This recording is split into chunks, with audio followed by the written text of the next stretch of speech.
ধারালো কুঠারের ঠুক ঠুক শব্দ চলছে প্রজন্ম থেকে প্রজন্ম। একসময় বাপ-দাদারা বানিয়েছেন, এখন নিজেরাও বৃদ্ধ বয়সে এভাবেই তৈরি করছেন নৌকার বৈঠা।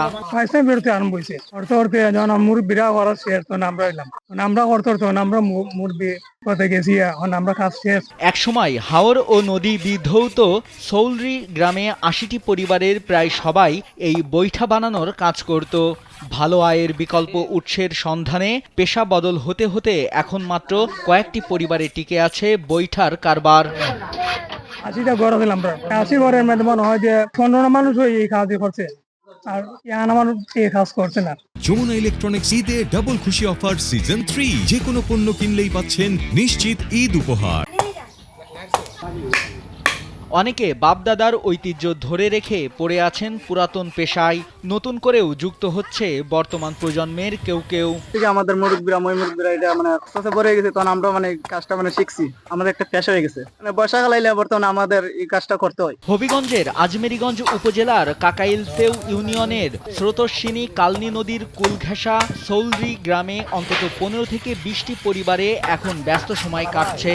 বর্ষা মোকাবেলা করতে প্রতিদিন তৈরি হচ্ছে নানা রকম বৈঠা, চলছে বেচা বিক্রি।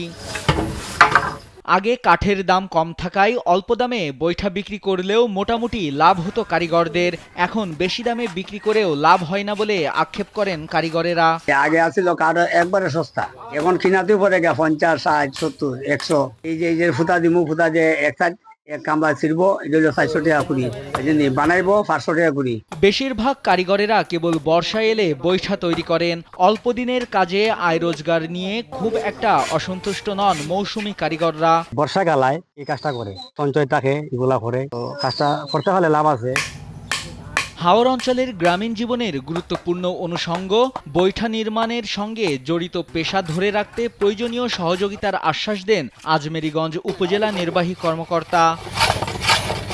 অর্থনৈতিক যে মাত্রাটি আছে সেটি বিবেচনা করে আমরা দেখব যে এখানে কোনো কিছু করা যায় কিনা, কোনো সাপোর্ট দেওয়া যায় কিনা, এবং এটি একটি পরিবেশ বান্ধব শিল্প বটে। সেক্ষেত্রে যদি সুযোগ থাকে আমরা সরকারি কোনো ধরনের অর্থ সাহায্য বা অন্য কোনোভাবে যদি সম্ভব হয় সেটি আমরা সাপোর্ট দেওয়ার চেষ্টা করব।